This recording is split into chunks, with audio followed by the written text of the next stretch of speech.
सुबह के धुंधले अंधेरे में शहर के पुराने रेलवे स्टेशन पर हल्की हल्की ठंडी हवा चल रही थी। प्लेटफॉर्म पर लोग अपने अपने सफर में व्यस्त थे। कोई ट्रेन पकड़ने की जल्दी में था, तो कोई नींद भरी आंखों से बेंच पर बैठा था। तभी भीड़ के बीच से एक पतली सी आवाज गूंजती है, चाय ले लो, गर्मा गर्म चाय, सिर्फ 5 रुपए।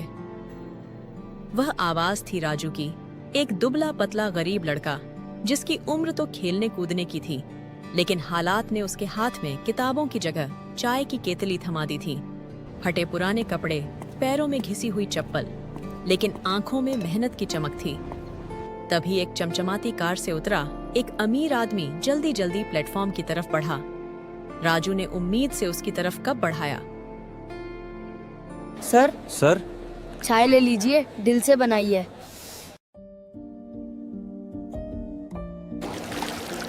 मैंने तुमसे चाय मांगी थी क्या?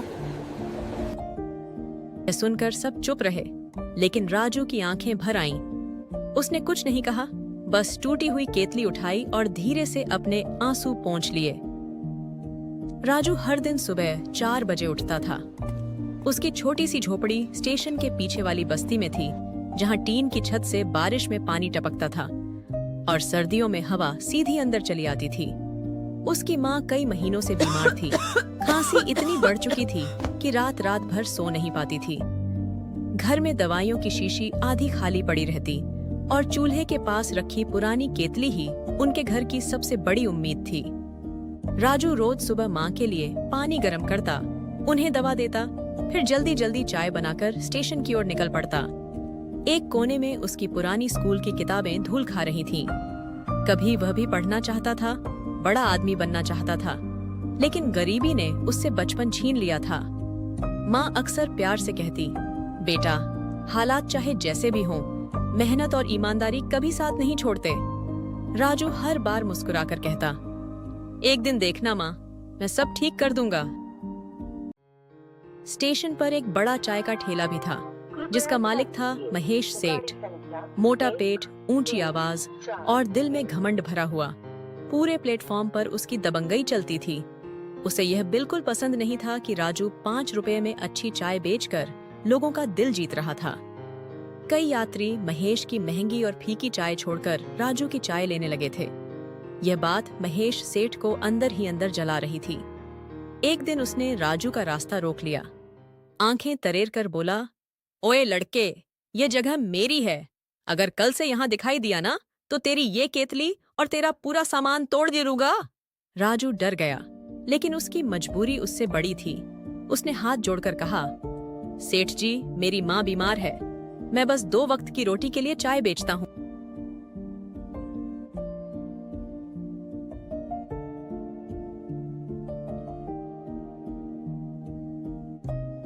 उस रात राजू देर तक जागता रहा। उसने अपनी कमाई के कुछ सिक्के गिने, इतने कम कि दवा भी पूरी नहीं आ सकती थी। माँ की तेज खांसी सुनकर उसकी आंखें भर आईं, पर अगले ही पल उसने तय कर लिया, वह हार नहीं मानेगा। अगली सुबह राजू फिर स्टेशन पहुंचा। उसने सोचा शायद महेश सेठ उसे छोड़ देगा, लेकिन इस बार महेश के 2 आदमियों ने आते ही उसका छोटा ठेला उलट दिया। गरम चाय पूरी जमीन पर फैल गई, मिट्टी में मिल गई और उबलती चाय के छींटे राजू के हाथों पर पड़े। वह दर्द से चीख उठा, उसकी हथेलियां लाल पड़ गईं। लोग रुककर देखते रहे, कुछ ने अफसोस से सिर हिलाया, लेकिन कोई आगे नहीं आया। राजू जमीन पर गिरी हुई अपनी टूटी प्यालियां समेटने लगा। उसकी आंखों से आंसू टपकने लगे। तभी उसे माँ की आवाज याद आई, गरीब का सबसे बड़ा सहारा उसकी सच्चाई होती है। राजू ने आंसू पोंछे, टूटी हुई केतली उठाई और उसी दिन शाम को एक छोटी सी पुरानी केतली में फिर से चाय बनाकर प्लेटफॉर्म के दूसरे कोने में खड़ा हो गया। इस बार उसकी आवाज पहले से धीमी थी, लेकिन हिम्मत पहले से ज्यादा मजबूत थी। तभी एक बूढ़े यात्री ने उसकी तरफ देखा, चाय पी और मुस्कुराकर बोला, बेटा, तू चाय नहीं बेच रहा, तू अपनी मेहनत पिला रहा है।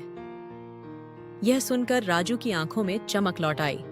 थोड़ी देर बाद एक छोटी बच्ची अपनी माँ के साथ आई। उसने गुल्लक से निकले कुछ सिक्के उसकी हथेली पर रखे और बोली, भैया, आपकी चाय सबसे अच्छी है। यह छोटी छोटी बातें उसके टूटे हुए दिल को फिर से जोड़ रही थीं। राजू के जले हुए हाथों पर छाले थे, लेकिन वह फिर भी हर सुबह चाय बनाता, माँ की सेवा करता और स्टेशन पहुंच जाता। उसकी चाय में स्वाद से ज्यादा सच्चाई थी, इसलिए धीरे धीरे कुछ लोग उसके पक्के ग्राहक बन गए। लेकिन किस्मत अब भी उसे और परखना चाहती थी। एक दिन स्टेशन पर बहुत ज्यादा भीड़ थी। त्योहार का समय था, ट्रेनें लेट थीं और हर तरफ अफरा तफरी मची हुई थी। महेश सेठ का ठेला ग्राहकों से घिरा हुआ था। वह जल्दी जल्दी चाय बना रहा था।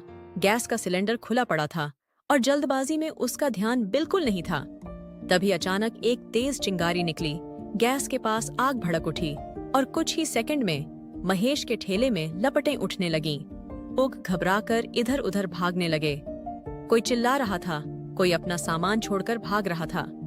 उसी भगदड़ में एक छोटा बच्चा भीड़ से अलग होकर प्लेटफॉर्म के किनारे जा पहुंचा। वह डर के मारे जोर जोर से रोने लगा। उसकी माँ चीख रही थी, मेरा बेटा, कोई मेरे बेटे को बचाओ! लेकिन आग, धुआं और भीड़ के डर से कोई आगे नहीं बढ़ा। राजू ने जैसे ही उस बच्चे को देखा, वह बिना एक पल सोचे दौड़ पड़ा। उसके अपने हाथ पहले से जले हुए थे, फिर भी उसने डर को अपने पास नहीं आने दिया। एक तरफ आग की लपटें थीं, दूसरी तरफ ट्रेन आने की सीटी गूंज रही थी। पूरे स्टेशन की सांसें थम गईं। लोग बस देख रहे थे। अगले ही पल राजू ने अपनी पूरी ताकत लगाकर बच्चे को सुरक्षित जगह पर पहुंचा दिया। बच्चा अपनी मां से लिपटकर रोने लगा। भीड़ में खड़े लोग तालियां बजाने लगे। तभी राजू पीछे मुड़ा और देखा कि महेश का ठेला अब भी जल रहा था। उसने पास पड़ी बोरी उठाई, पानी की बाल्टी पकड़ी और दूसरे लोगों के साथ मिलकर आग बुझाने लगा। कुछ ही मिनटों में आग काबू में आ गई। महेश खुद हैरान था। जिस लड़के को उसने हर दिन अपमानित किया, आज वही उसकी जान और ठेला बचाने में लगा था। तभी भीड़ को चीरता हुआ वही अमीर आदमी आगे आया, जिसने कुछ दिन पहले सबके सामने राजू की चाय गिराकर उसका अपमान किया था। उसके चेहरे पर डर, पछतावा और हैरानी साफ दिखाई दे रही थी। कुछ पल पहले तक जिस लड़के को वह अपने लायक नहीं समझता था, आज उसी लड़के ने उसकी दुनिया बचा ली थी। कांपती आवाज में उसने कहा, बेटा, मैंने उस दिन तुम्हें बहुत अपमानित किया था और आज तुमने मेरे बेटे की जान बचा ली। जिस इंसान को मैंने गरीब समझकर ठुकरा दिया, वही आज मुझसे कहीं ज्यादा अमीर निकला। अमीर आदमी ने सबके सामने राजू का हाथ पकड़ा और कहा, आज से तुम सिर्फ चाय बेचने वाले लड़के नहीं हो।